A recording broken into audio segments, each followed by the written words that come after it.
We got one more block we want to put in, and this is a one-man block. And now this man is big enough to support one block. He's got the shoulders to do it. He's got the shoulders to do it. He's got the size to do it. Does he have the quarterbacking ability? That is the question. That is the question. This is the tier of whoa or wow. Yeah. Wow or whoa. Oh, yeah. And that's exactly what it is with Anthony Richardson. It's the wow, holy crap, what a play. Damn, did he just throw that 70 yards off his back foot and just flick it? I mean, wow, did he just run over that guy in the end zone to score against the Jets and just make that defensive guy look silly? Wow. And then the next drive, it's like, whoa, oh, man, he's 0 for 3 on that drive, and not one throw was even in the vicinity of a receiver. That's where we are with Anthony Richardson. That's where it's I want to put him higher. I do. I mean, but like when I go back and watch him, I just go, how can I do that? Like if I was really a head coach and everything's equal and how we do this on, right?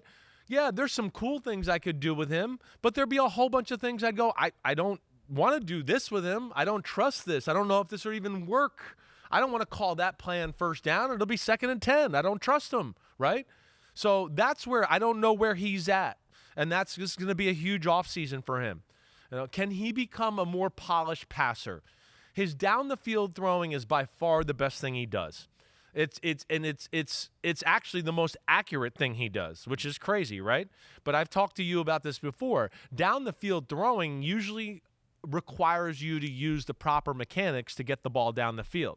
The problem is when it's a 5-yard or an 8-yard or a 10-yard throw, we are talking about it's less than 50% of whether he'll hit you or not. And that's what you don't know. And let alone, it's not just like it's less than 50% of, oh, he was just a little off. It's like, no, they're bad misses too. There can be one, or just the total inappropriate throw where you're like, wait, the guy's running a 4-yard shallow cross. You just threw the ball 185 miles per hour. There's nobody going to catch that, right? You know, and also within that, the mechanics are different every time he does it. So that's where he has to become a machine. And that's where a precision passer can emulate their mechanics time after time after time, right? We talk about this. There'll be some days, just like you in the backyard with the basketball. I got it today. Boom, I'm hitting threes.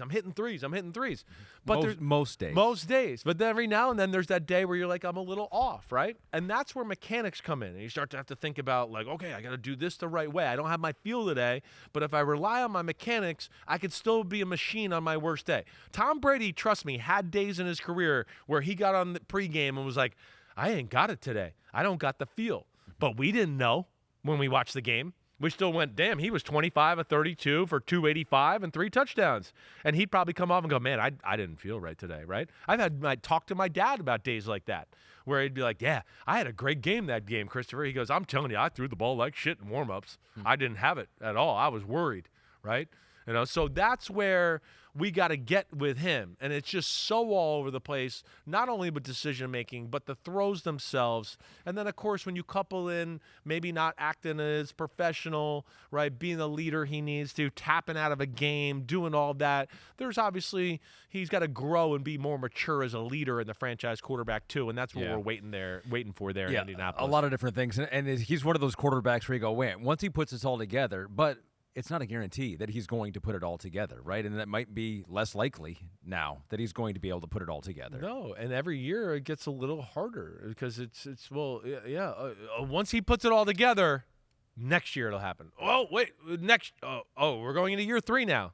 And still experience and reps on the field are not where you would like them for your franchise quarterback.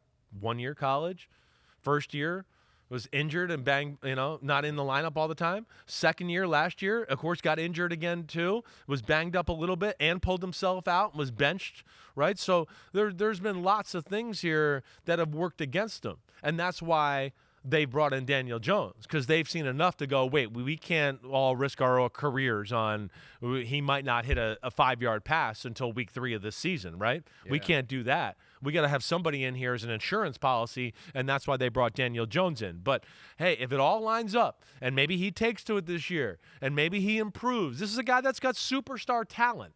Like you said, it's superstar. He can do things where you go, wow, I've never seen anybody do it like that. But it's so few and far between, and then to be a great quarterback, it's really the play-by-play consistent things that make the great ones great, that you don't even realize. Mahomes, I forgot that 3 passes in the middle of the drive that he kind of slid and threw a ball sidearm and dropped it right into somebody's lap as they were running and they didn't have to break speed, right? We kind of just go, because that's what we expect from a great quarterback who's consistent. When he does something like that, we're like, oh! And it's like, well, no, Lamar and Josh Allen do that 24 times a game. What are we doing, right? So that's what we got to see more and more from with this guy. Yeah, Pete put a couple of stats in here that really speak to Anthony Richardson. I mean, 6'4", 244, 250. I mean, it's just a giant human being. He is. He can run, and he can throw. 14.4 yards per completion last season, best in the NFL. Lamar Jackson was second best at 13.2, so some of those long completions. But the flip side of it, if you made yards per attempt, there would be a different story for him. His completion percentage was 47.7, worst in the NFL. Trevor Lawrence was 60.6, was second worst. So that just shows you. That's incredible. Because you watch Trevor Lawrence, and I went, damn, he misses too many throws. Damn, he misses too many throws. Trevor Lawrence was one of the first people I really had to study during this process again, because he's in an area that's tough, and it's like, damn, there's some talent. I got to go back and watch him and write some notes here and all that, right? So you come away from him going, damn, he missed too many throws. What do you think I was saying when I was watching Anthony Richardson? Dang. Like I was literally like, oh my God, right? He was one where you go back and watch, and you go, yeah, there's some moments, but it's worse than I thought. That's the problem there. That's what it is. And yes, even though the yards per completion were 14.4, I think when you add in all the attempts and the missed throws, and you go, well, yeah, okay, all of that, it goes down dramatically. Sure. And I think Pete said it in my ear. What'd you say? It was 6. What'd you say?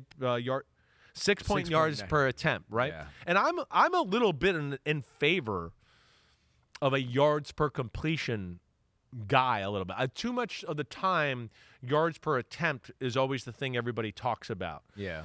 And I get it, right?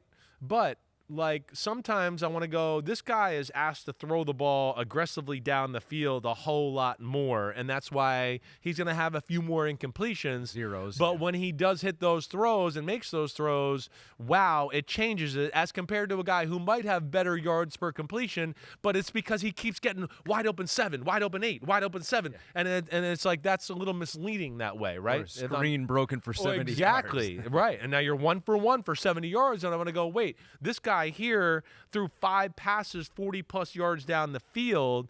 He was kind of all over the target, but only got 2 of them completed. And now, it changes the overall stat line. You're telling me it's context. We got to look at context. A little context. You know that. Part of my 6-year training course in the NFL with Chris Simms here. Yeah, I mean, some of these games, too. I mean, you look at the Houston game last year, 10 of 32. I mean, 31%. That's almost – I don't think I've ever seen that before for an NFL starting quarterback. Yeah, 39% in another game. You look at his 11 games, I think 8 of them, he was 50% or lower in completion percentage. It's really – like, this is where I'm amazed by Shane Steichen. And the fact that, like, we've said this a few times, I feel like, in the offseason, to go, even with all that, they stayed competitive and scored points in these games. That's what's amazing, where it's like, hey, we can't really depend on our quarterback to get us into second and 5. We can't do that. So we'll figure out a cool way to run, screen, whatever, figure it out, and we'll get down the field that way. That in itself says, I think, something about Shane Steichen and how he can orchestrate an offense. I guess the million-dollar question is, how is this a make-or-break year for Anthony Richardson and how he reacts to Daniel Jones there and the pressure and him being benched last year and him taking himself out of a game? I mean, this is it. This is it right here. And you know Daniel Jones and what he can bring and his talent level, and you've seen him here, and maybe got a raw deal in the Giants' tenure because he didn't support him with didn't have a ton of weapons out over there. Right. I mean, how do you think this shakes out? If you were to, your gut is telling my you gut would tell me that Daniel Jones is going to beat him out. Really? Yes. Daniel Jones is better than people realize. He's as big as him. If not, he's bigger. That's what people will be shocked to know and go, no, Daniel Jones is bigger than the freak of nature, Anthony Richardson. I believe he's a little taller. He weighs just as much as he does. Yeah. Right? And, okay, Anthony Richardson's faster, but not by much. I mean, we've seen Daniel Jones reach 21.9 miles per hour. Like, he can fly. He's run for 80-yard touchdowns in games. That's crazy. And, yeah, I think he's polished. He's going to know how to practice. He's going to know how to look good at practice every day and do that. That's where his, all the reps he had at Duke and at New York and being in practice and working under Dable, that's where he's going to have an advantage over Anthony Richardson. Huge year for Anthony Richardson here. Huge year. Because Anthony Richardson, too, if he's not the starter this year and doesn't solidify himself as a starter, he's not going to be the type of guy where teams are going to go, I want to bring the 47.7 completion percentages as a backup. Yeah. He's the guy that'll continue to run the offense for us, right?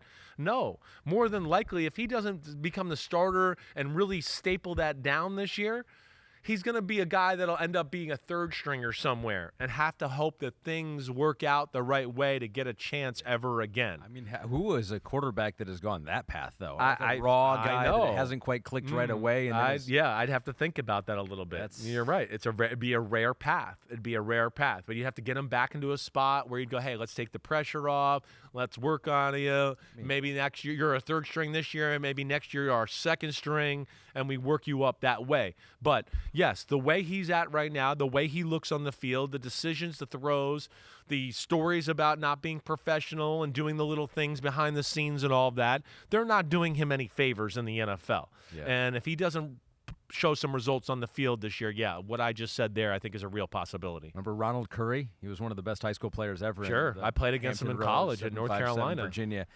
It's just like one of those. It's like what a waste it would be. Yeah. I mean, it's the amount of things he can do on a football field, but I don't know if that's in the cards, but for him. But but because hopefully, like you mentioned, it's like he's not in a backup conversation really. It's just like, would you be able to utilize the talent at all in the NFL? No, you'd want to. It's going to have to be the right spot, and you're going to have to continue to work with him. And we'll see. Maybe we'll get a feel here through OTAs and off season. Just like the word out is that his throwing's better. Maybe it's going to be more consistent, but I got to see it to believe it. And yes, for an NFL starting quarterback, it's way less than what you want for your starter. And that's why I give Daniel Jones the advantage to be the starter there to start the year at least. Yo, homies, what's up? Thanks for watching Chris Simms Unbuttoned. And just because the weather's warm doesn't mean football ain't still on our brains right here. We are still working, so smash that subscribe button. We got all the training camp news, preseason news, everything up until kickoff night. Thanks for watching. And again, remember to hit that subscribe button. Peace out, homies.